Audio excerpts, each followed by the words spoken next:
आर्थिक तंगी में फंसे पाकिस्तान की हालत इन दिनों खस्ता हाल है। इसकी कंगाली हालत दुनिया में किसी से भी छिपी नहीं है। कर्ज के जाल में पूरी तरह जकड़ चुका है। देश को चलाने में भी बड़ी दिक्कतों का सामना करना पड़ रहा है। खाने का सामान, दवाएं और जरूरत की अन्य चीजों से भरे कंटेनर पाकिस्तान की बंदरगाहों पर खड़े हैं, लेकिन पाक सरकार के पास पैसे ही नहीं है कि वो पेमेंट कर सके।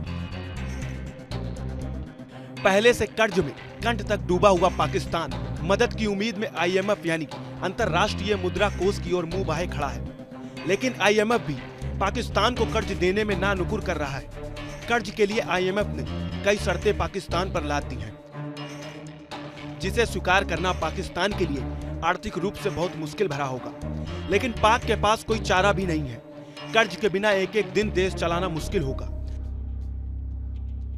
जबकि कर्ज लेने पर महंगाई बढ़ेगी और फिर अराजकता के खिलाफ जनता सड़कों पर होगी, जैसे श्रीलंका में देखने को मिला था। एक रिपोर्ट्स के मुताबिक स्टेट बैंक ऑफ पाकिस्तान ने बताया कि उसके पास फिलहाल 3.09 अरब डॉलर का विदेशी मुद्रा भंडार ही बचा है। 5.65 अरब डॉलर का विदेशी मुद्रा भंडार कमर्शियल बैंकों के पास है। इस हिसाब से पाकिस्तान का कुल विदेशी मुद्रा भंडार 8.74 अरब डॉलर का बचा है। इतनी विदेशी मुद्रा से विदेशों से सामान लेने का पाकिस्तान का काम केवल 3 हफ्तों के लिए चल सकता है। दिवालिया होने से बचने के लिए पाकिस्तान को आखिरी उम्मीद आईएमएफ से है। लेकिन क्या आपको पता है आर्थिक बदहाली झेल रहे देशों को आईएमएफ कर्ज क्यों देता है? दरअसल आईएमएफ का उद्देश्य वैश्विक अर्थव्यवस्था को पटरी पर लाने, एक्सचेंज रेट मैनेजमेंट को मजबूत बनाने और युद्ध प्रभावित यूरोपीय देशों की इकोनॉमी को बूस्ट करना होता है। आसान भाषा में समझे तो आईएमएफ अपने सदस्य देशों की सस्ती दरों पर कर्ज उपलब्ध कराता है।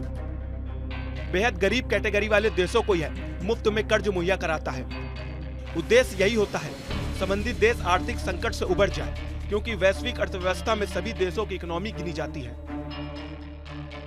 कर्ज देने से पहले आईएमएफ कुछ शर्तें रखता है, जिसका पालन ऐसे देशों को करना होता है। ऐसी ही एक शर्त का सामना पाकिस्तान कर रहा है। आईएमएफ ने सरकार के सामने शर्त रख दी कि वह देश में करों को बढ़ाए और राहत को खत्म कर दी। साथ ही बिजली उपभोक्ताओं को जो छूट दी गई है उसे भी खत्म करने की शर्त आईएमएफ ने रखी है। आईएमएफ पेट्रोल डीजल की कीमतों में भी इजाफा चाहता है। देश में महंगाई 48 सालों में सबसे ज्यादा स्तर पर है। बताया जा रहा है कि पाकिस्तान की आर्थिक स्थिति वहां की मौजूद राजनीतिक अस्थिरता की वजह से है।